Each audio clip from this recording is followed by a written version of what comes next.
இன்னைக்கு ஏசப்பா நமக்கு தந்த வசனம் மார்க்கு 4:39.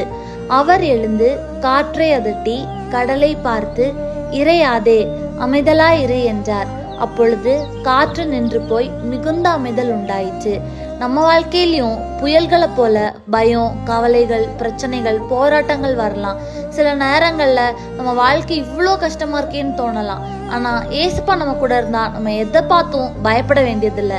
ஏசப்பா ஒரு வார்த்தை சொன்னால் போதும், நம்முடைய மனசும் வாழ்க்கையும் அமைதியாகும்.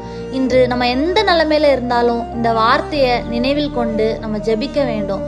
அப்போ ஏசப்பா நமக்கு எல்லா பிரச்சனையில இருந்தும் விடுதலையும் சமாதானத்தையும் தருவாங்க. இன்றைக்கான ஜெபம்: அன்பான பரலோக தந்தையே, எங்க வாழ்க்கையில இருக்கிற ஒவ்வொரு கலக்கத்தையும் நீங்க அறிந்திருக்கிறீங்க. எங்க உள்ளத்துல உங்க அமைதியை ஊற்றி எங்க எண்ணங்களையும் உணர்வுகளையும் சமாதானப்படுத்திட்டாங்க ஏசப்பா. எங்க பாதையை நீர் வழி நடத்தி எந்த புயலிலும் நாங்க அசையாம நிற்க உதவி செய்யுங்க ஏசப்பா. எங்க வாழ்க்கை உங்களுக்கு மகிமை கொடுக்கும் வாழ்க்கையாக இருக்கட்டும். இயேசு கிறிஸ்துவின் நாமத்தில் ஜெபிக்கிறேன். ஆமேன்.